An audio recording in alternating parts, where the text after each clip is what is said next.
नकटीच्या लग्नाला 1700 विघ्न. मराठीतली ही म्हण खरं तर गेली काही वर्ष रखडलेल्या महापालिका निवडणुकांना सपखल बसणारी. कधी अचानक आलेला कोविड तर कधी आरक्षणाचा साप. या सगळ्या खोळामध्ये लोकसभा विधानसभा निवडणूक मतदानाची जरी मेंदी नाही पण शाई मात्र मतदारांनी बोटावरती लावून घेतली. पण पालिकेच्या निवडणुकीचा मुहूर्त आपला काही निघत नव्हता. अखेर आज राज्य निवडणूक आयोगाने मुहूर्त काढून सर्वोच्च न्यायालयाची डेडलाईन पाळत तारखा जाहीर केल्यात. 15 जानेवारीला आपल्या शहरामध्ये निवडणुकांचं मंगल कार्य आहे. निवडणूक आयोगाच्या या अगत्याच्या निमंत्रणाचा मान राखत आपल्या शहरासाठी, परिसरासाठी आणि लोकशाहीसाठी मतदानाचा हक्क नक्की बजावूया. आणि याच गुड न्यूजसह मी पूर्वी भावे आजच्या 0 आवरमध्ये आपलं स्वागत करते. विधिमंडळाचं पावसाळी अधिवेशन, हिवाळी अधिवेशन संपल्याच्या दुसऱ्याच दिवशी राज्यामध्ये महापालिका निवडणुकांचं बिगुल वाजलेलं आहे. संध्याकाळी 4 वाजता निवडणूक आयोगाने पत्रकार परिषद घेतली आणि निवडणुकीचा कार्यक्रम जाहीर केला. मात्र ही घोषणा होणार असल्याची कुणकुण असल्यामुळेच कदाचित नेते मंडळींची सकाळपासूनच लगीनघाई सुरू होती. मुख्यमंत्री देवेंद्र फडणवीस, भाजप प्रदेशाध्यक्ष रवींद्र चव्हाण, मंत्री गिरीश महाजन यांचे वेगवेगळ्या शहरांमध्ये कार्यक्रम होते, तर मुंबई ठाण्यामध्ये काही पक्षप्रवेशही उरकण्यात आले. या सगळ्यावरती सविस्तर प्रकाश टाकूयात आणि चर्चा करणार आहोत आजच्या 0 आवरमध्ये. तर आजच्या या लगीनघाईमध्ये सगळ्यात जास्त झंझावाती दौरा होता तो मुख्यमंत्री देवेंद्र फडणवीस यांचा. अगदी अजितदादांच्या स्टाईलमध्ये ते पहाटेच कोल्हापूरकडे निघाले. इचलकरंजीमध्ये शंभूतीर्थ स्मारकाचं लोकार्पण, छत्रपती संभाजी महाराजांच्या पूर्णाकृती पुतळ्याचं अनावरण त्यांच्या हस्ते झालं. तिथून सांगलीला जाऊन त्यांनी अहिल्यादेवी होळकरांच्या पुतळ्याचंही अनावरण केलं. त्यानंतर पुण्यामध्ये त्यांचे बरेच कार्यक्रम होते. कात्रज कोंढवा मार्गावरती छत्रपती शिवाजी महाराजांच्या अश्वारूढ पुतळ्याचं त्यांनी अनावरण केलं. तसंच मेट्रोच्या कामांचं भूमिपूजन, लोकार्पणही मुख्यमंत्र्यांच्या हस्ते आज झालं. पुण्यातल्या कार्यक्रमांना पालकमंत्री आणि उपमुख्यमंत्री अजित पवारही उपस्थित होते. हे सगळे कार्यक्रम निवडणूक आयोगाच्या पत्रकार परिषद होण्यापूर्वी झाले आणि त्यानंतर त्यांनी काही ठिकाणी भेटी दिल्या आणि अनेक गाठी भेटी घेतल्या.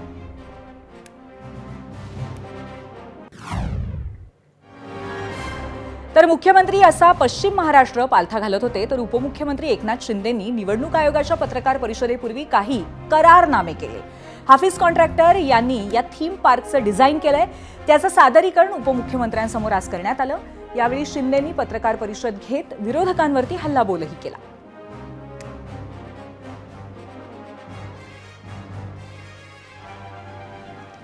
नाशिकला कुंभमेळा आहे आणि पुढला महिनाभर जवळजवळ प्रत्येक मोठ्या शहरामध्ये आचारसंहिता असेल. त्यामुळे भाजपचे नेते आणि मंत्री गिरीश महाजन यांनी सकाळपासूनच कार्यक्रमांचा धडाका लावला होता. त्यांनी कुंभमेळ्यासाठी उभ्या राहत असलेल्या पायाभूत सुविधा प्रकल्पांचं भूमिपूजन केलं. तसंच त्यांच्या हस्ते वृक्षारोपणही झालं. तपोवनात होऊ घातलेल्या वृक्षतोडीला नाशिककरांचा विरोध असताना कुंभमेळा मंत्री असलेल्या महाजनांनी या निमित्तानं विरोधकांना संदेश देण्याचा प्रयत्न केला. तर दुसरीकडे भाजप प्रदेशाध्यक्ष रवींद्र चव्हाणांच्या हस्ते पनवेलमध्ये 5-6 योजनांचं भूमिपूजन आणि उद्घाटन उरकण्यात आलं. यावेळी त्यांनी निवडणुकांची घोषणा होणार असल्यामुळे घाईघाईत कार्यक्रम ठरवल्याची थेट कबुलीच दिली. निवडणूक आयोगाच्या ज्या आहेत त्याला प्रेस कॉन्फरन्स जी आहे ती प्रेस कॉन्फरन्स आहे असं लक्षात आलं आहे. त्यामुळे अत्यंत घाईघाईने हे सगळे कार्यक्रम करावेत असं थोडंसं आम्ही ठरवलं आहे. आता सत्ताधारी पक्षाच्या नेत्यांच्या कार्यक्रमांची अशी रेलचेल असताना आज मुंबईमध्ये ठाकरे गटाला मात्र एक जोरदार धक्का बसलाय. कारण दिवंगत शिवसेना नेते अभिषेक घोसाळकरांच्या पत्नी आणि माजी नगरसेविका तेजस्वी घोसाळकर यांनी आता कमळ हाती घेतलंय. मुंबई भाजप अध्यक्ष अमित साटम यांनी आज त्यांना पक्षामध्ये प्रवेश दिला. पक्ष सोडणं आपल्यासाठी कठीण गेलं असलं तरी परिसराच्या विकासासाठी हा निर्णय घेतल्याचं तेजस्वी घोसाळकरांनी म्हटलंय. 2017 मध्ये मी नगरसेविका शिवसेनेतून झाले होते. त्यानंतर समाजकारण करण्यासाठी ह्या अभिषेकनी मला या राजकारणात उतरवलं होतं आणि त्यांना हेल्प म्हणून मी समाजकारण करायला लागले. त्यानंतर 2 वर्षाआधी 1-1.5 वर्षाआधी अभिषेकची निर्घृण हत्या झाली. त्यानंतर परत मी समाजकारण करायला सुरुवात केली. पण करताना प्रभागामध्ये जी विकासाची कामं अपुरी राहत होती आणि होत नव्हती, माझ्या लोकांची कामं होत नव्हती, त्यासाठी हा निर्णय घेतलेला आहे. खरं तर ठाकरे कुटुंबांना सोडण्याचं खूप कठीण निर्णय होता, कारण ते एक माझं परिवार होतं आणि खरं तर त्यांच्याबरोबर मी अखेरपर्यंत माझे ऋणी राहीन, कारण त्यांनी मला एक नवीन ओळख दिली, नवीन चेहरा दिला, त्यामुळे त्यांना मी नाही विसरू शकते. तेजस्वीताईंनी भाजपमध्ये प्रवेश केल्यामुळे त्यांचे सासरे आणि शिवसेनेच्या जुन्या फळीतल्या नेत्यांपैकी एक असलेले विनोद घोसाळकर यांना प्रचंड वाईट वाटले. तेजस्वी घोसाळकरांच्या पक्षांतराबाबत एबीपी माझाला प्रतिक्रिया देताना घोसाळकरांना अश्रू अनावर झाले. आपण सुनेला समजावण्याचा प्रयत्न केला, मात्र कुटुंब आणि राजकारण हे दोन वेगळे विषय आहेत असंही त्यांनी स्पष्ट केलं. कुटुंब आणि राजकारण हा आम्ही कधी एकत्र नाही केलं आणि तिने आता तो निर्णय घेतलेला आहे, त्याच्यावरती ह्या क्षणाला तरी तिने प्रवेश केलेला आहे, भारतीय जनता पक्षात गेलेली आहे. मी अजूनही आहे, शिवसेनेतच आहे. माननीय हे मलाही तिने सांगितल्यानंतर त्याची कल्पना माननीय शिवसेनेचे पक्षप्रमुख उद्धवजींना मी दिलेली आहे आणि आता प्रवेशावरती मी काही प्रतिक्रिया देऊ इच्छित नाही, एवढंच मी आपल्याला सांगतो. ऐकलत? कुटुंब आणि राजकारण वेगळं असं सांगतानाच आपण अजूनही शिवसेनेतच आहोत असंही त्यांनी जाहीर केलंय.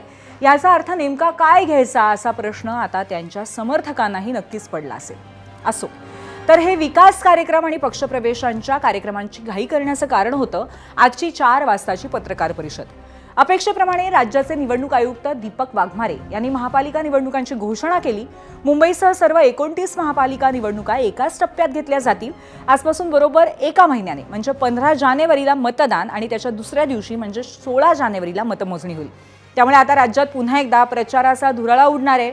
मतदार यादीबाबत सुरू असलेल्या वादावरही यावेळी निवडणूक आयुक्तांनी स्पष्टपणे माहिती दिली असं दिसलं. दुबार नावं असलेल्या मतदारांसाठी नगरपालिका निवडणुकांना वापरण्यात आलेली स्टार देण्याची पद्धत यावेळीही कायम ठेवण्यात आली आहे. या निवडणुकीसाठी जी मतदार यादी वापरणार आहोत ती त्यासाठी 1 जुलै 2025 ही अधिसूचित केलेल्या दिनांकाला असलेली मतदार यादी यासाठी वापरत आहोत आणि 1 जुलै 2025 ही मतदार यादी ही प्रभागनिहाय विभाजित करण्यात आलेली आहे आणि ही मतदार यादी ही भारत निवडणूक आयोगाकडून घेतलेली मतदार यादी असल्यामुळे या मतदार यादीमधील कुठलेही नाव डिलीट करणे किंवा कुठलेही नाव त्यामध्ये ॲड करणे याचे अधिकार राज्य निवडणूक आयोगाला नाही आहे. या निवडणुकीसाठी मतदार यादीमधील संभाव्य दुबार मतदारांची ओळख केलेली आहे आणि संभाव्य दुबार मतदार यांच्या नावासमोर डबल स्टार असं त्यावर मार्क करण्यात आलेलं आहे. आणि संभाव्य दुबार मतदारांच्या संदर्भात जी प्रक्रिया आहे की संभाव्य दुबार मतदारामध्ये महापालिका आयुक्तांच्या मार्फत संभाव्य दुबार मतदारांच्या घरी जाऊन सर्वेक्षण केलेले आहे आणि त्यामध्ये दुबार मतदारांना विचारून तो कुठल्या मतदान केंद्रावर मत देईल या संदर्भात त्याच्याकडून लिहून घेण्यात आलेलं आहे आणि त्या मतदान केंद्राच्या व्यतिरिक्त इतर कोणत्याही मतदान केंद्रावर त्याला मतदान करू दिलं जाणार नाही. तर अशा पद्धतीने या मोस्ट अवेटेड निवडणुकांची अखेर घोषणा झालेली आहे. निवडणुकीचा कार्यक्रम नक्की कसा असेल ते आता आपण बघूया. ग्राफिक्सच्या माध्यमातून जाऊया मीडिया सेंटरला. महापालिकेच्या निवडणुकांचा कार्यक्रम आपण बघतोय. अर्ज भरण्याची मुदत 23 ते 30 डिसेंबर आहे. अर्जाची छाननी केली जाणार आहे 31 डिसेंबर 2025ला. अर्ज माघारीची मुदत असेल 2 जानेवारी 2026. अंतिम उमेदवार यादी चिन्ह वाटप 3 जानेवारी 2026ला होणार आहे. मतदान 15 जानेवारी 2026ला आणि त्यानंतर निकाल लागणार आहे 16 जानेवारी 2026ला. म्हणजेच नव्या वर्षात अनेक शहरांमध्ये नवीन महापौरांचं सुद्धा स्वागत होणार आहे. निवडणुकीमध्ये अनेक मुद्दे असतात, पण त्यातला एक मुद्दा असा असतो की त्यामुळे मतदानावरती आणि पर्यायाने निकालावरती परिणाम होत असतो. यावेळी निवडणुकीमध्ये कोणता मुद्दा सर्वाधिक जास्त गाजेल, तुम्हाला काय वाटतंय आम्हाला जाणून घ्यायचं होतं आणि म्हणूनच आज 0 आवरमध्ये आम्ही याच संदर्भात प्रश्न विचारलेला आहे. तो पाहूयात पोल सेंटरला. आजचा आमचा 0 आवरचा प्रश्न आहे, महापालिका निवडणुकांमध्ये कोणता मुद्दा सर्वात जास्त प्रभावी ठरेल असं वाटतंय? जातीय मुद्दा, धार्मिक मुद्दा, पक्ष आणि विकास यापैकी नक्की कुठला मुद्दा तुमच्या दृष्टीने महत्त्वाचा आहे? अजूनही तुम्ही वोट करू शकता. आपण मगाशीच ऐकलं की निवडणूक आयुक्तांनी भलेही मतदार यादीतील घोळावरती स्पष्टीकरण दिलं असेल, पण निवडणुकीमध्ये विरोधक हाच मुद्दा उचलून धरतील असं दिसतंय. कारण तिन्ही प्रमुख पक्षाच्या नेत्यांनी निवडणुकीची घोषणा होत असतानाच आयोगाच्या कार्यपद्धतीवरती प्रश्नचिन्ह उपस्थित केलंय. ऐकूयात त्यांचं म्हणणं काय आहे. निवडणूक आयोगाच्या इलेक्टोरल रोल्सवर, ड्राफ्ट रोल्सवर आम्ही आक्षेप घेतले होते, लाखोमध्ये आक्षेप घेतले होते. त्याचं उत्तर अजून तरी आलेलं नाही आहे. आत्तापर्यंत म्हणजे साधारणपणे 12:30पर्यंत तरी त्यांच्या मुख्य निवडणूक कार्यालयातून फायनल रोल कोणाच्या हाती गेलेला नाही. म्हणजे हे फायनल रोल येणार कधी? आणि आज निवडणुका घोषित झाल्यानंतर फायनल रोलमध्ये देखील लाखो चुका असतील तर नेमकं सोडवणार कोण, हा एक विषय झालाच, तो आम्ही मार्गी लावू. फार मोठे पुरावे आम्ही निवडणूक आयोगाला सादर केलेले आहेत. ठिकठिकाणच्या संपूर्ण महानगरपालिकांमध्ये आमच्या आक्षेप हरकती आम्ही नोंदवलेल्या आहेत. आक्षेप हरकती नोंदवून त्यावर कुठल्याही प्रकारची अद्यापपर्यंत कारवाई झालेली नाही. एवढंच नाही तर पुणे महानगरपालिकेमध्ये भाजपचा एक पदाधिकारी येऊन कसे वॉर्ड फॉर्मेशन करतो आणि कोणत्या गल्ली कुठे टाका सांगतो या संदर्भातलं देखील शासकीय डॉक्युमेंट, व्हिडिओ हे देखील आम्ही सादर केलेले आहेत. एवढे सर्व पुरावे देऊनही निवडणूक आयोग हा झोपा काढतोय का, हाच एक प्रश्न या निमित्तानं उपस्थित होतो. निवडणुका जाहीर होत असताना फायनल मतदार यादीसुद्धा जाहीर होणार आहे. त्यामुळे त्याच्यामध्ये ज्या त्रुटी ज्या होत्या, ज्या बोगस मतदार आहे ते मतदार काढले गेले पाहिजेत. कारण की BJPनी बोगस मतदान करून घेतलेलं आहे. याचं पुराव्यानिशी आम्ही कंप्लेंट पण दाखल केलेली आहे. नागपूरच्या बहादुरा नगरपंचायतमध्ये नागेश्वर नगर इथे म्हणजे 16,000 मतदान जिथे तिथे 4,500 मतदान बोगस. आणि ती तक्रार केल्यानंतरसुद्धा निवडणूक आयोग त्याची तक्रार दखल घ्यायला तयार नाही. आणि BJPचे लोक येऊन, नगरसेवक वगैरे येऊन तिथे मतदान करून घेऊन राहिले आणि निवडणूक अधिकारी ते मतदान करू देऊन राहिले आणि तक्रार केल्यानंतर काही होत नाही. याचा अर्थ निष्पक्ष आणि पारदर्शक निवडणूक करण्याची इच्छा ही भाजपची आणि निवडणूक आयोगाची नाही आहे. आज भाजप आणि निवडणूक आयोग दोघेही वेगळे नाही. तर ठाकरेंची शिवसेना, काँग्रेस आणि शरद पवारांच्या राष्ट्रवादीचे नेते निवडणूक आयोगावरती अशा पद्धतीने त्यांनी भाष्य केलंय. मनसेने आपल्या स्टाईलमध्ये आयोगाच्या कारभारावरती नाराजी जाहीर केलेली आहे. तर त्याचं असं झालं की मतदार यादीतल्या संभाव्य गोंधळाबाबत जाब विचारण्यासाठी मनसेचे कार्यकर्ते मुंब्र्याच्या निवडणूक कार्यालयामध्ये गेले होते. मात्र तिथे मतदार यादी अपडेट करण्यासाठी एकच कर्मचारी होता. त्यामुळे मनसेच्या कार्यकर्त्यांचा संताप झाला आणि मग काय, नेहमीप्रमाणे खळखट्याक. मनसेच्या कार्यकर्त्यांनी निवडणूक कार्यालयामध्ये प्रचंड गोंधळ घातला, कम्प्युटर्स खाली फेकले, तिथल्या कर्मचाऱ्यांशी प्रचंड वाद घातला. आमच्या सहनशीलतेचा अंत पाहू नका, याद्या अपडेट करा, नाहीतर आणखी मनसे स्टाईल दणका देऊ, असा इशाराही या कार्यकर्त्यांनी दिला.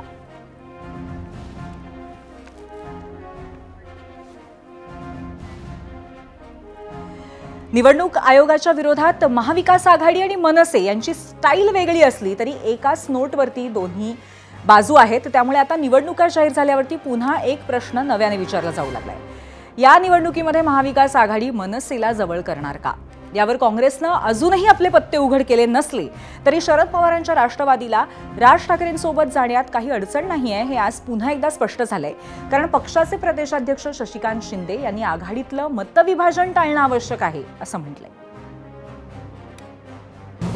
मागच्या निवडणुका सुद्धा संपूर्णपणे राज्यामध्ये आम्ही आघाडी करूनच केलेल्या आहे आणि इथे सुद्धा तशीच आघाडी, येणाऱ्या निवडणुका सुद्धा महाविकास आघाडी म्हणून अख्ख्या राज्यात लढवणार आहोत. काँग्रेसची भूमिका एकला चलोची आहे. काँग्रेसची भूमिका एकला चलोरीची जरी त्यांनी जाहीर केली तरी काल परवा आमची चर्चा झाली तेव्हा एकत्र बसण्याचं त्यांनी मान्य केलेलं आहे. अजून शिवसेना मनसेच्या युतीचा प्रस्ताव महाविकास आघाडीकडे आलेला नाही. प्रस्ताव ज्यावेळेला येईल त्यावेळेला सगळेजण आम्ही बसून निर्णय घेऊ. त्यावेळेला जो निर्णय होईल तो त्याप्रमाणे आम्ही अंमलबजावणी करू. मनसेबाबत अजून ठरलं नसलं तरी बऱ्याच ठिकाणी महाविकास आघाडी एकत्रच निवडणूक लढवणार आहे असं तिन्ही पक्षाच्या नेत्यांनी वारंवार जाहीर केलंय. आज मुख्यमंत्र्यांनी महायुतीबद्दल स्पष्ट शब्दात घोषणा केली की बहुतांश महापालिका या भाजप आणि शिवसेना एकत्र लढवतील असं ते म्हणाले. ऐकूयात निवडणुकीच्या तारखा जाहीर झाल्यानंतर मुख्यमंत्र्यांनी काय म्हटलंय. 15 जानेवारीला राज्यातल्या सगळ्या महानगरपालिकांच्या निवडणुका होणार आहेत. या निर्णयाचं आम्ही स्वागत करतो. तथापि माननीय न्यायालयाच्या निर्णयांमुळे एक दीर्घ काळ या संस्था निर्वाचित प्रतिनिधींच्या विना होत्या. आता पुन्हा या निवडणुका होत आहेत. आम्ही महायुती करण्याचा प्रयत्न करतो. जास्तीत जास्त ठिकाणी भाजप आणि शिवसेनेची युती होईल. काही ठिकाणी भाजप शिवसेना राष्ट्रवादी युती होईल. एखाद दोन ठिकाणी भाजपा राष्ट्रवादी युती देखील होताना आपल्याला पाहायला मिळेल. आणि महापालिकांच्या या महासंग्रामावरतीच आज आपल्याला चर्चा करायची आहे, पण त्याआधी बघूयात आम्ही विचारलेल्या प्रश्नावरती आलेल्या प्रेक्षकांच्या प्रतिक्रिया. त्यासाठी जाऊया मीडिया सेंटरला. एक्सवरून पहिली प्रतिक्रिया आशिष यांची आहे. सत्ताधारी प्रचाराची दिशा जाणून बुजून विकासापासून जात धर्म यावर नेत आहेत.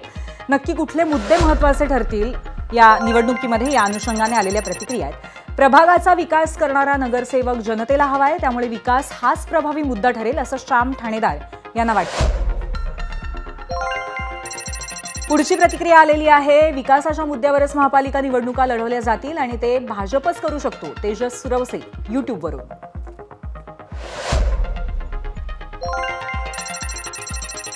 युट्यूबवरची बाबासाहेब गाजरे यांची प्रतिक्रिया आहे. धार्मिकतेचा मुद्दा तर आहेच, पण पैसा जास्त प्रभावशाली राहील.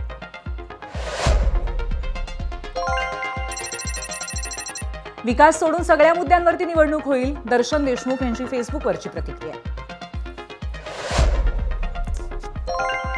फेसबुकवरूनच पुढची प्रतिक्रिया धोंडू मानकर यांची आहे. हिंदू मुस्लिम द्वेष आणि ईव्हीएम आहेच, फक्त निकाल घोषित करायचे बाकी असतात.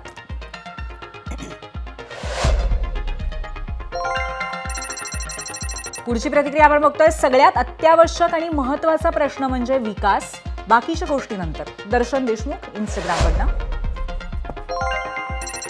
आणि इंस्टाग्रामचीच पुढची प्रतिक्रिया प्रितेश टकले पाटील यांची आहे. तसं तर विकासाच्या मुद्द्यावरती निवडणूक लढवली पाहिजे, पण प्रत्येक ठिकाणी प्रश्न वेगळे आहेत.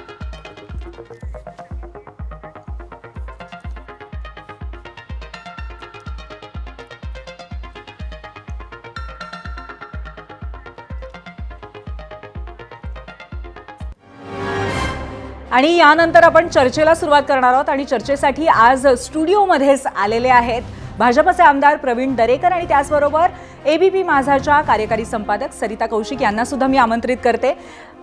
सरिता आणि त्याचबरोबर प्रवीणजी, आपलं मनपूर्वक स्वागत आहे. आणि त्याचबरोबर गेस्ट सेंटरला आपल्यासोबत आहेत काँग्रेसचे मुख्य प्रवक्ते अतुल लोंढे. तिघांचंही गेस्ट सेंटरमध्ये स्वागत करते. आणि सुरुवात करणारे सरिता तुमच्यापासनं. मुळात असं आहे की अनेक वर्षांनी रखडलेल्या या निवडणुका आता लागलेल्या आहेत अखेर महापालिकांच्या, पण या निवडणुकांसाठी महाराष्ट्र सज्ज आहे का? मला वाटतं महाराष्ट्र इतका थांबलेला आहे पूर्वी या निवडणुकांसाठी की महाराष्ट्र नक्कीच सज्ज आहे. आता प्रश्न हा आहे की पक्ष सज्ज आहेत का? तर पक्षही सज्ज आहे, कार्यकर्तेही सज्ज आहे, मतदारही सज्ज आहे. सगळे लोक थांबलेले होते की कधी एकदाच्या या निवडणुका लागतात. पण कुठं सज्ज नाही आहे असं वाटतंय ते म्हणजे जे युती किंवा आघाडी होते त्याच्या चर्चा मात्र कितीही वेळ दिला तरी पूर्ण होत नाही अशी परिस्थिती महाराष्ट्रात आहे. आणि त्यामुळे युती आणि आघाडी सज्ज आहे का हे सांगता येत नाही.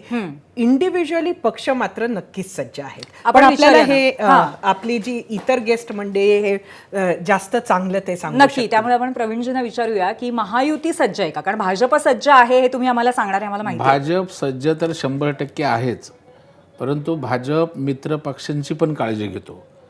आणि त्यामुळं आता आपण देवेंद्रजींची पण स्टेटमेंट त्या ठिकाणी पाहिली असेल एबीपी माझावर, की जास्तीत जास्त ठिकाणी आम्ही महायुतीसोबत त्या ठिकाणी लढणार आहोत. आणि आमच्या जागा वाटपाच्या फेरीसुद्धा त्या ठिकाणी सुरू झालेल्या आहेत. आणि त्याच्यामुळं महायुती पण आमची त्या ठिकाणी सजग आहे, सज्ज आहे. कारण आम्ही एकटे चालण्यापेक्षा आमच्या मित्रांना बरोबर घेऊन जाऊन ती काळजी करतो. आणि भारतीय जनता पार्टी तर 24 तास सज्ज असतो. नक्कीच. मित्रपक्षांना बरोबर घेऊन जाण्याबद्दल आम्हाला प्रश्न आहेत, ते अर्थातच आपण पुन्हा त्याच्याकडे येऊ. पण आता मी अतुलजींकडे जाते आणि अतुलजींना मला असं विचारायचं आहे की महाविकास आघाडीबद्दल तुम्ही काय सांगाल? सज्ज आहे का महाविकास आघाडी? कारण अर्थातच पुढचा प्रश्न आमचा असणार आहे मुंबईबद्दल, पण ओव्हरऑल सज्जता याबद्दल तुम्ही काय सांगाल?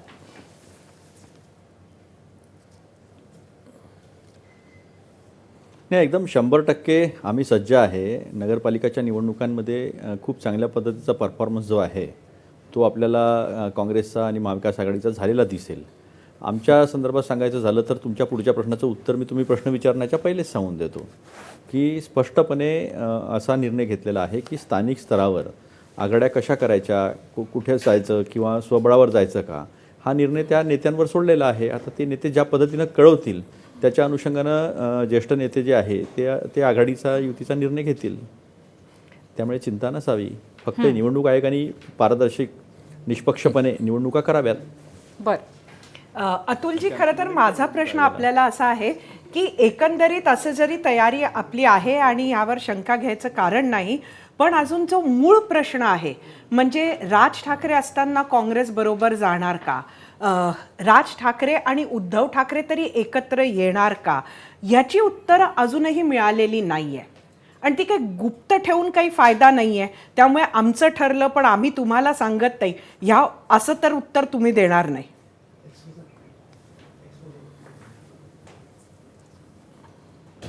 नाही, ती आमची भाषा पण नाही आहे. आता ठाण्यामध्ये किती प्रेम आहे श्रीकांत शिंदे, एकनाथ शिंदे आणि गणेश नाईकांचं, त्यांची आघाडी होणार आहे का असा प्रश्न पण त्याच्यामध्ये थोडासा अनुषंगिक मीच विचारून घेतो. पण आता मुंबईचा जिथपर्यंत प्रश्न राहिला, मुंबईमध्ये निर्णय झालेला आहे.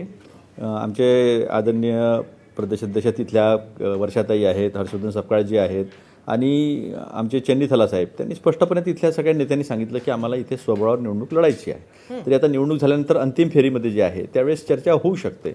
पण मुंबईच्या संदर्भातला निर्णय आमचा क्लिअर आहे. आता इतर ठिकाणी कशा पद्धतीने जायचं शशिकांत शिंदे, मी हा जो आपल्याला निर्णय तो आता थांबवते. येईल. कारण अगदी आता आजच शशिकांत निवडणुका जाहीर शिंदेचा झाल्या. बाईट आपण ऐकला असेल. शशिकांत शिंदे यांनी आत्ताच सांगितलं की काँग्रेस हे तयार झालंय बोलायला, महाविकास आघाडी म्हणून लढायला. तर असं आहे की असं नाहीये? आणि शशिकांत शिंदेसाठी जर असेल तर मग कोणाशी बोलतात ते? हो,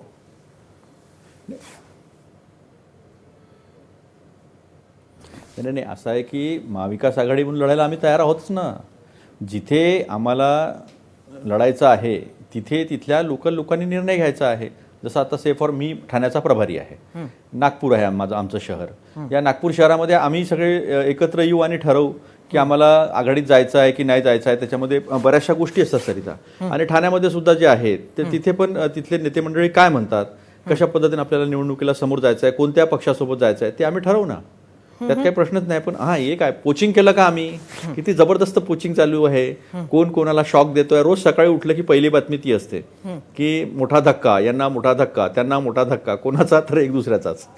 तर आता हे चालणार आहे. आता निवडणुका आहे, आपल्या आपल्या राजकीय सोयीनुसार लोक जातात. पण सरिता, मला एक तुम्हाला मुद्दा इथं नक्की सांगायचा आहे. स्मार्ट मीटर हा जरी राज्य सरकारचा विषय असला तरी स्मार्ट मीटर हा महानगरपालिकांच्या निवडणुकांमध्ये अतिशय जिव्हाळ्याचा विषय आहे. खूप बिल येतात लोकांना. पाण्याचे मीटर जे नवीन लावले आहेत स्मार्ट मीटर, त्याला तर हवेने पण फिरतात आहे. तो मुद्दा इतका जास्त कळीचा आहे की बीजेपीच्या आमदारांना समोरून सांगावं लागले की तुम्ही बिल भरू नका. नागपूरमध्ये तुम्ही ओळखता त्या आमदारांना, नाव घेण्याचं काही कारण नाही आहे. आणि दुसरी गोष्ट, कचऱ्याचं नियोजन इतकं महत्त्वाचं आहे की कचऱ्यामुळे इतकं पोल्युशन वाढतं आहे, ग्राउंड वॉटर टेबल खराब होतो आहे. हे जे मुद्दे आहे महत्त्वाचे आहेत. एक महत्त्वाचा अजून महिलांच्या अनुषंगाने महत्त्वाचा मुद्दा आहे तो असा आहे की नळाच्या पाण्याचा फोर्स. अनेक ठिकाणी वेळ जे आहे ते वेळ इतके वेगळे आहेत की महिला कामावर जातात, ते येतात त्यावेळेस नळ असत नाही, मग कोणत्या वेळेवर असावं. इतके हे बेसिक मुद्दे आहे. आणि हे प्रशासनावर 3 ते 4 वर्ष, काही ठिकाणी 5 वर्ष, काही ठिकाणी 10 वर्ष झाले निवडणुका झाल्या नाही. आणि प्रशासनाचा लोकांच्या समस्येशी डायरेक्ट संबंध येत नाही, तो लोकप्रतिनिधींचाच येतो. तर अशा परिस्थितीमध्ये या सुद्धा गोष्टींना सामना करावा लागणार आहे. हे अनेक असे महत्त्वाचे मुद्दे जे आहेत ते मुद्दे मात्र या अनुषंगानं कळीचे ठरलेले आहे. कचरा मॅनेजमेंट हा त्यातला सर्वात महत्त्वाचा मुद्दा आहे, कारण तो आरोग्याशी जोडलेला सुद्धा आहे. नक्कीच अतुलजी, तुम्हाला काँग्रेसनं उगाचच आपलं मुख्य प्रवक्ता केलं नव्हतं. मी विचारलेल्या प्रश्नाला आपण जसं वेगळ्या मुद्द्याकडे वळवलं त्यावरूनच लक्षात येतं की आपली निवड जी केली होती काँग्रेसनं ती योग्यच केली होती. पण त्या निमित्तानं आपण जी काही मुद्दे उपस्थित केले आहेत ते घेऊन मला वाटतं आपण अगदी, म्हणजे पोचिंगचा जो मुद्दा त्यांनी, मला वाटतं सरिताजींनी अत्यंत उत्तम पद्धतीनं सांगितलं की पळवाट कशी काढायची आमच्या अतुल लोंढेंनी परफेक्ट त्या ठिकाणी काढलेली आहे. कारण आपण बघा, आपण काय सांगितलं, त्यांच्या ऑन रेकॉर्ड ते काय बोलत आहेत, मुंबईत आम्ही स्वबळावर लढायचं ठरवलेलं आहे. लगेच काय बोलतात, शशिकांत शिंदेंची लाईव्ह बाईट तुमच्याकडे झाली, आमची बोलणी चालू आहेत. मग बोलणी चालू आहेत तर ते प्रदेशाचे अध्यक्ष आहेत शशिकांत शिंदे, ते काय कोण बेजबाबदार माणूस नाही आहे. बरोबर. त्याच्यामुळे तुमचं नेमकं महाविकास आघाडीत काय चाललंय बर. सरिताजींनी प्रश्न विचारणार राज ठाकरे उद्धव साहेब आल्यामुळे काँग्रेसचं तुम्ही कसं काय करणार, त्याच्यावर उत्तर नाही. बरोबर. त्याच्यामुळे जायचं एका ठिकाणी बोलायचं वेगळं. आता हे काय निवडणुकी अजेंड्याचा प्रचार करणारी सभा नाहीये. बरोबर आहे. कचरा नाही, पाणी नाही. निवडणुकीत त्याने जाहीर सभेत भाषण करावं. एबीपी माझाच्या प्लॅटफॉर्मवरनं मी आता विकासाची यादी सांगतो. कचऱ्याच्या बाबतीत पुरवणी मागण्या यावेळेला बघा, महानगरपालिकांमध्ये त्या ठिकाणी कचरा असेल, तिथल्या पाण्याच्या व्यवस्था असतील, इन्फ्रास्ट्रक्चर असतील, याच्यावर पुरवणी मागण्यात पैसे टाकलेत मोठ्या प्रमाणावर. बरोबर. यांना माहित नाही. उलट म्हणजे- टीका काय म्हणजे करतात, नागरी मुद्द्यांवरती- महापालिका निवडणुका डोळ्यासमोर ठेवून यांनी बजेटमध्ये महानगरपालिकांना पैसे दिलेत. इकडूनही वाजवायची. ह्यांचं कसं आहे, टू द पॉइंट बोलायचं नाही आणि जनता बघते.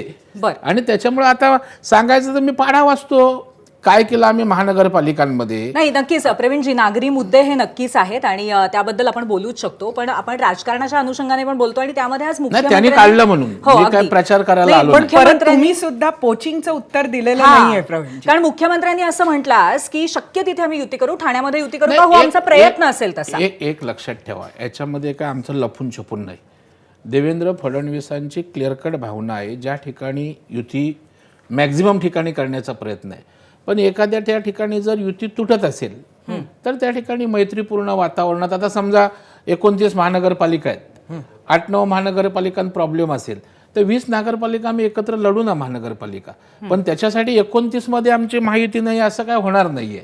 आणि जशा स्थानिक स्वराज्य संस्थांच्या नगरपालिकेच्या निवडणुका असतात तसंच त्या ठिकाणी मोठ्या प्रमाणावर आमचे कार्यकर्ते लढत असतात. आता उदाहरणार्थ पुणे सारखी महानगरपालिका, राष्ट्रवादीची ताकद आहे, भाजपची तर आहेच आहे, तिथे मोठा पक्ष भाजप आहे, स्विंगमध्ये गेल्या महापालिकेत निवडून आला आहे. शिंदेसाहेब त्या ठिकाणी त्यांचं शिवसेनेचा प्रयत्न करणार. मग अशा वेळेला जिथे जिथे व्यवस्थित त्या ठिकाणी समन्वय साधून ज्या गोष्टी होतील त्या होणार आहेत. परंतु त्या ठिकाणी म्हणून आमची युतीच होणार नाही किंवा खोटं बोलायचं काहीच कारण नाही. मला एक प्रश्न इथे आहे. आज देवेंद्र फडणवीसांचा जर बाईट व्यवस्थित ऐकला तर त्यांनी मुंबईच्या बाबतीत बोलताना असं म्हटलं की आमची आणि एकनाथ शिंदेंच्या शिवसेनेची युती आहे. मग राष्ट्रवादी आणि नवाब मलिक असल्यामुळे महायुतीतून बाहेर गेली आहे का राष्ट्रवादी? आपण स्वतः चर्चेत सहभागी आहात. आपण या संदर्भामध्ये आमच्या मुंबईतले एक महत्त्वाचे नेते आशिष शेलार साहेब असतील किंवा अमित साटम साहेब आमचे मुंबईचे अध्यक्ष म्हणून असतील, नवाब मलिक या विषयावर भूमिका स्पष्ट केलेली आहे की नवाब मलिक जर नेतृत्व त्या ठिकाणी करणार असतील तर काही इश्यू बेस आमचे विषय आहेत. तथापि ही पक्षाचे वरिष्ठ नेते देवेंद्र फडणवीस साहेब असतील किंवा आमचे प्रदेशाध्यक्ष या बाबतीत अंतिम निर्णय घेतील. परंतु नेतृत्व नवाब मलिकांचं असेल तर निश्चित काही प्रश्न आमचे त्या ठिकाणी आहेत. पण म्हणजे त्यामुळे मुंबईतही महायुती म्हणून लढायचं का हे अजून पक्क नाही असं म्हणायचं का आपण? नाही, असं नाही, त्यांच्यासोबत लढायचंच आहे महायुती म्हणून. फक्त प्रश्न येतोय नवाब मलिक यांच्या नेतृत्वाखाली नसावं. आणि मला वाटतं अजितदादा आणि देवेंद्रजी किंवा आमचे चव्हाण साहेब एकत्रितपणे त्या ठिकाणी बसून या संदर्भामध्ये निर्णय घेऊ शकतील. बरं, पण याच अनुषंगाने पुण्याच्या बाबतीमध्ये मला तुम्हाला दोघांनी एक प्रश्न विचारायचा आहे की मैत्रीपूर्ण लढत असं कितीही म्हणलं भाजप आणि राष्ट्रवादीमध्ये, तरी पण मैत्रीपूर्ण लढतीचा खरा संदर्भ काय असतो अशा टाईट सिच्युएशनमध्ये? नाही, एक लक्षात ठेवा की एकमेकांवर जहरी टीका करू नये. जसं आपण सरकार बनवताना वेगवेगळ्या विचारधारेची लोक एकत्रित येऊन सरकार बनवतात. आयडियॉलॉजी वेगवेगळ्या असल्या तरी त्या ठिकाणी एकत्र येतात. जसं की गेल्या वेळा उद्धवजी ठाकरे साहेब मुख्यमंत्री होते. आता बाळासाहेबांनी आयुष्यभर काँग्रेसवर काय टीका केली आपल्या सगळ्यांना माहीत आहे. परंतु एक कॉमन मिनिमम प्रोग्रामच्या आधारे त्या ठिकाणी एकत्रित येतात. मग शहराच्या बाबतीत जेव्हा एखादी महानगरपालिका असेल तर त्या ठिकाणी आपले मित्र आहेत, सरकारमध्ये आपण एकत्रित आहोत याची जाणीव आणि भान ठेवून त्या ठिकाणी आमचे सारी मंडळी वागत असतात. आणि त्याच्यामुळे आम्ही आमची सकारात्मक बाजू मांडू, त्यांनी त्यांची सकारात्मक बाजू मांडू, परंतु आमचे विरोधक महाविकास आघाडीच असेल. पूर्वी मला वाटतं की मी आय बेग टू डिफर, कारण आपण नुकतंच बघितलं म्हणजे निवडणुका घोषित व्हायच्या होत्या, पण आपण रवींद्र धंगेकर विरुद्ध मोहोळ हे बघितलंय आणि मैत्रीपूर्वक लढत ही अशीच असू शकते ह्याची ती झलक होती. कारण शेवटी जेव्हा उमेदवार स्वतः रिंगणात असतो तो मैत्रीसाठी नसतो, तो लढायला, तो जिंकायलाच असतो. बरोबर. आणि त्यामुळे शेवटी जे होतं ती मैत्रीपूर्ण लढत नावाची गोष्ट ही अस्तित्वात नसते. मला वाटतं अतुल लोंढेंना यात नक्कीच काहीतरी याबद्दल बोलायचं. बोलायचंय. अतुलजी.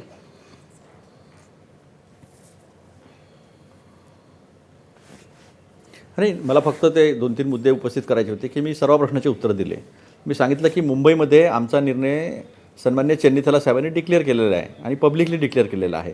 रात्राला इतर 28 महानगरपालिकांमध्ये राष्ट्रवादीशी चर्चा होईल, मुंबईत सुद्धा राष्ट्रवादीशी चर्चा होईल. त्यामुळे असं मी कुठेच म्हटलं नाही की एकच मिनिट इंटरप्ट राष्ट्रवादी करतो, original तुम्हाला त्याच्याशी सांगायला चर्चा सोपं पडेल. असं मी कुठेच म्हटलं नाही. अतुलजी, एकच मिनिट फक्त, तुम्ही नंतर सविस्तर सांगा.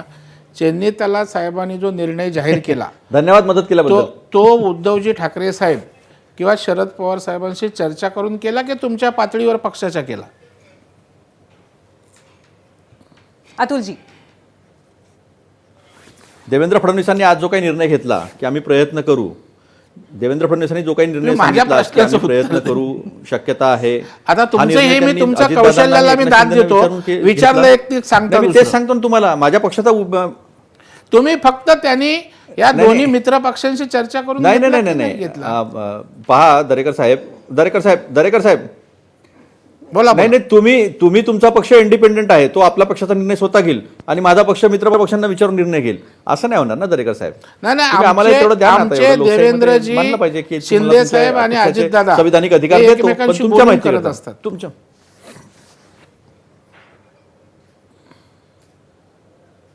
हो का? म्हणजे नाईकांनी शिंदेमधलं एकमेकांशी बोलूनच सुरू आहे. नाही, त्याच्यावर पण मार्ग काढतोय ना आम्ही. तुम्हाला दिसेल. तुम्ही आमच्या पक्षाची काळजी करण्यापेक्षा ना अतुलजी, माझी विनंती राहील की तुम्ही तुमच्या पक्षाची काळजी आम्ही पण करा काढतोय आणि मार्ग. महाविकास आघाडीची करा.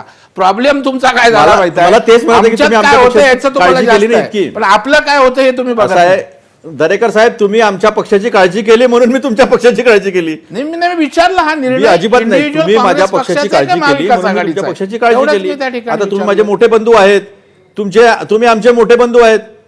नाही, असं आहे की काँग्रेस पक्षाचा निर्णय काँग्रेस पक्ष घेईल ना. काँग्रेस पक्षाचा निर्णय हा काँग्रेस पक्ष घेईल, जसा बीजेपीचा निर्णय हा देवेंद्र फडणवीस घेतील. कदाचित ते कोणाला विचारतात की नाही हे मला माहिती नाही, पण मी त्यांना चांगला ओळखतो. पण प्रश्न तो नाही. आता तुम्ही सांगितलं पुरवणी मागण्या ठेकेदारांसाठी केल्या का? मोठे दगड भरून तुम्ही त्या कनकला आमच्या इथं ऑर्डर दिलेला आहे.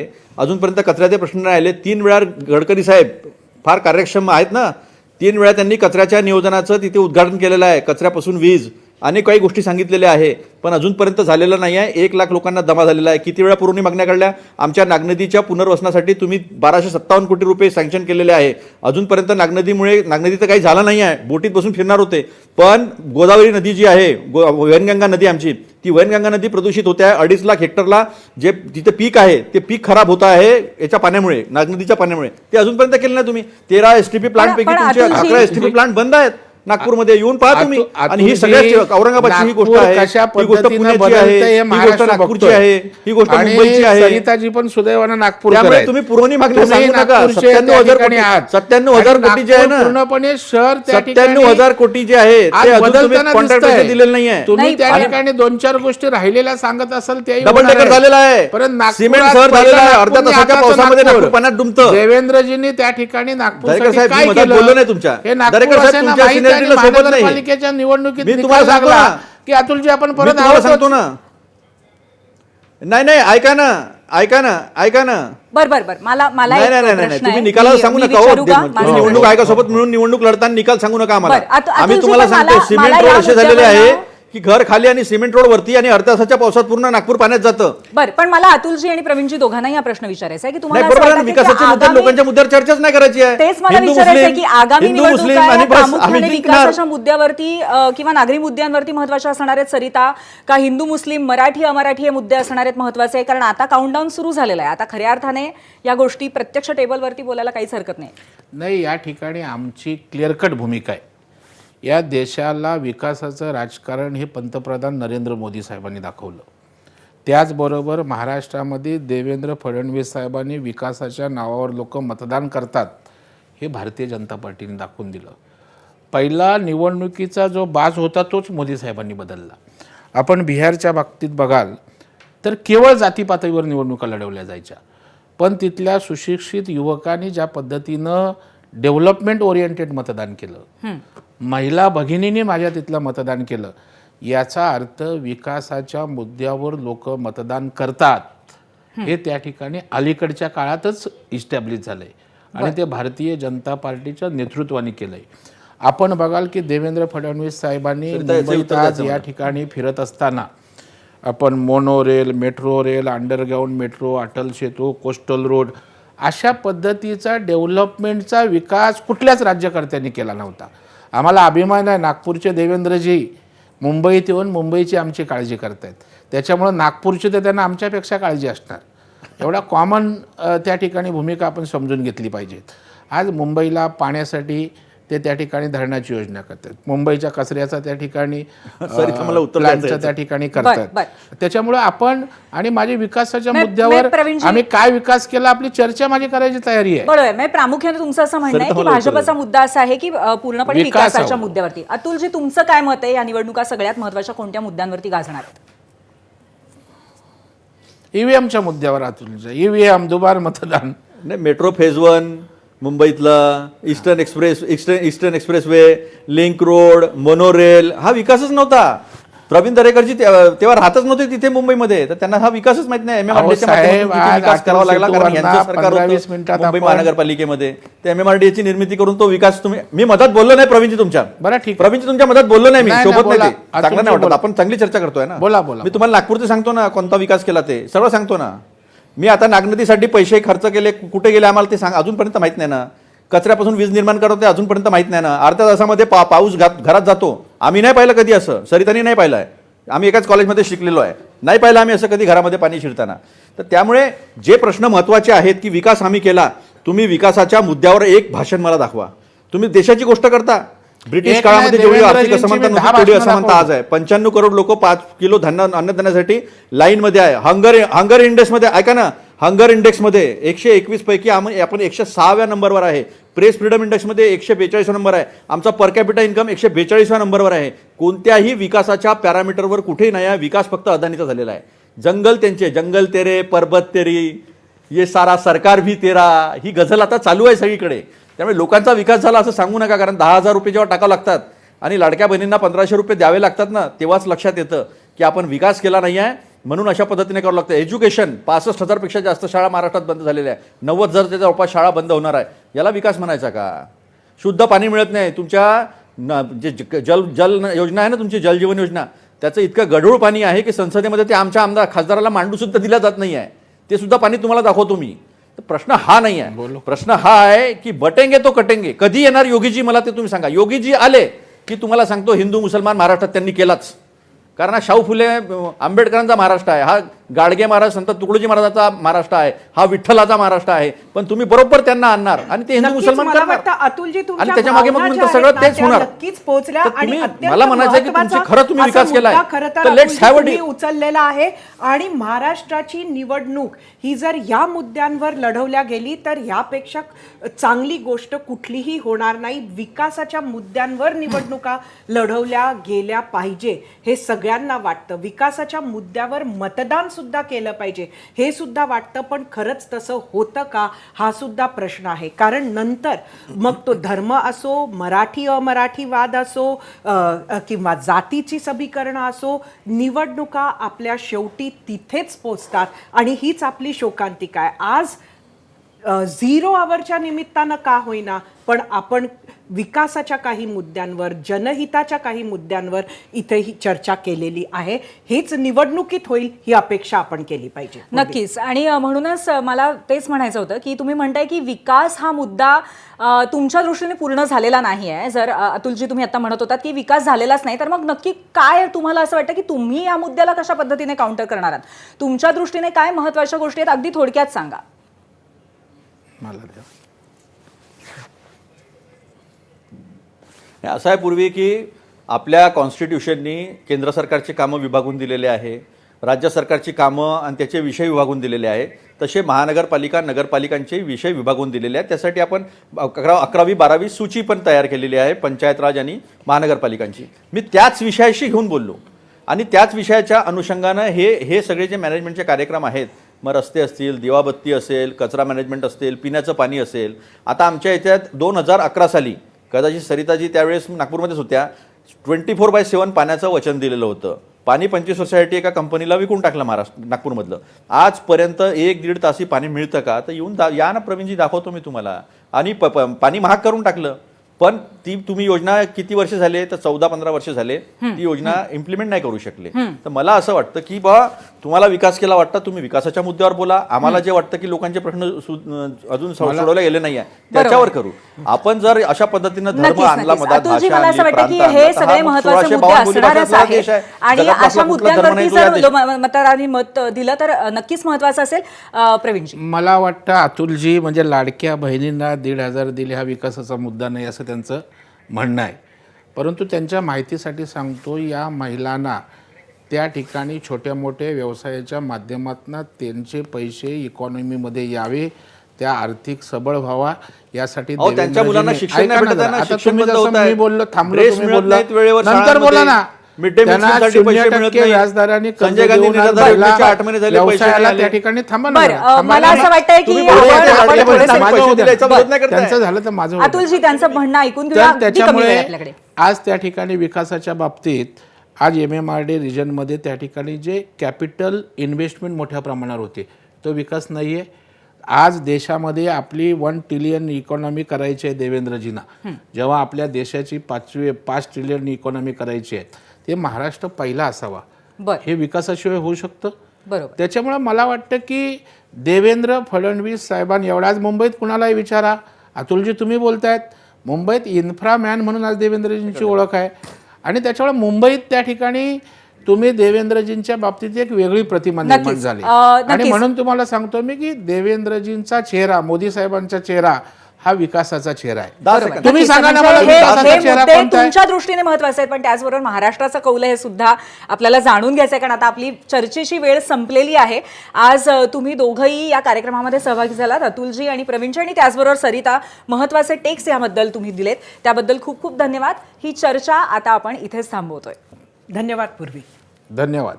महापालिका निवडणुका कोणत्या मुद्द्यावरती लढवल्या जातील याच्या प्रश्नावरती प्रेक्षकांनी दिलेला कौल आपण पाहूयात. पोल सेंटरला पाहूयात महाराष्ट्राला नक्की काय वाटतंय, कुठले मुद्दे गाजणार आहेत. 11,000 मतं आलेली आहेत आणि जातीय मुद्दे, धार्मिक मुद्दे, पक्ष का विकास. विकासाच्या मुद्द्यावरती 33% लोकांना असं वाटतंय की ही निवडणूक महत्त्वाच्या या मुद्द्यावरती गाजेल, तर धार्मिक मुद्दे महत्त्वाचे ठरतील असं 27% लोक म्हणतायत. आणि जातीय मुद्दे हा 22% लोकांचा कल आहे आणि पक्ष 18%.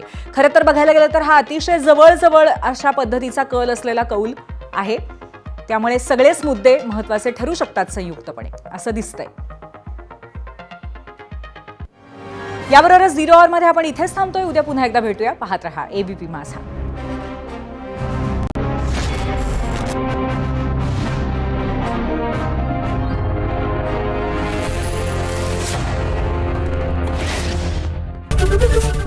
ABP माझा, उघडा डोळे बघा नीट.